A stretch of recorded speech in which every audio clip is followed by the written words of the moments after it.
بسم اللہ الرحمن الرحیم۔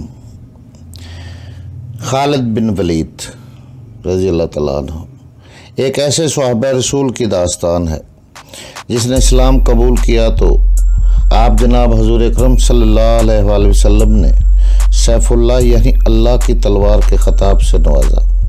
آپ چند ہزار مجاہدین اسلام کے ساتھ نکلے اور لاکھوں کی دشمن فوج کا مقابلہ کر کے اسلام کا پرچم کریا کریا نگر نگر سر بلند کیا۔ آپ کے نام سے اسلام دشمن قوتیں گھبرا جایا کرتی تھی۔ آپ جس ملک پر بھی حملہ کرتے وہاں فوجیں دوڑ جایا کرتی تھی۔ آپ کو ہمیشہ اللہ تعالیٰ نے عزت بخشی، آپ فتح یاب ہوئے، آپ کا نام ہمیشہ سنہری حروفوں میں لکھا گیا۔ تو آئے چلتے ہیں خالد بن ولید کی کہانی کی طرف۔ یہ ناول، یہ داستان ایمان فروز ہے۔ تو آئے چلیں۔ خالد بن ولید رضی اللہ عنہ، قسط نمبر 94۔ مسلمان جن شہروں پر قابض تھے وہاں کی سرگرمی اپنی نوعیت کی تھی۔ ہر شہر میں مسلمانوں کی تعداد بہت تھوڑی تھی۔ انہوں نے کم تعداد سے قلعوں کے دفاع کی مشقیں شروع کر دی تھی۔ لاکھوں کے حساب سے تیر اور پھینکنے والے برچے تیار ہو رہے تھے۔ سالاروں نے مجاہدین کا ایک ایک چھاپا مار جیش تیار کر لیا تھا۔ انہیں زیادہ وقت قلعوں کے باہر گزارنا، عام راستوں سے دور رہنا تھا۔ ان کا کام یہ تھا کہ دشمن شہر کا محاصرہ کرے تو عقب سے اس پر ضرب لگاؤ اور پاگوں کے اصول پر چھاپے اور شبخون مارنے تھے۔ خالد رضی اللہ عنہ کی غیر حاضری میں سالار عاصم بن عمرو کے بھائی ککا بن عمرو مفتوح علاقوں میں مختلف شہروں میں مقیم دستوں کے سالار تھے۔ اس کا ہیڈ کوارٹر حیرہ میں تھا۔ اس کی ذمہ داری نہ صرف حیرہ کے دفاع تک محدود نہیں تھی، عراق کے تمام تر مفتوح علاقوں کا دفاع اس کی ذمہ داری میں تھا۔ اس نے اس علاقے میں بکھرے ہوئے تمام سالاروں کو ہدایات بھیج دی تھی۔ اس نے سب کو زور دے کر کہا تھا کہ متحد الجندل سے خالد رضی اللہ عنہ اپنے لشکر کے انتظار میں نہ بیٹھے رہیں، اپنے اللہ پر بھروسہ رکھیں اور یہ سمجھ کر لڑنے کی تیاری کر لیں کہ ان کی مدد کو کوئی نہیں آئے گا۔ ککا نے ایک کارروائی یہ کی کہ خالد رضی اللہ عنہ جو دستے دریائے فرات کے پار خیمہ زن کیے تھے، ان میں سے زیادہ تر نفری کو حیرہ بلا لیا تاکہ شہر کے دفاع کو مضبوط کیا جا سکے۔ ککا کا اپنا جاسوسی نظام تھا۔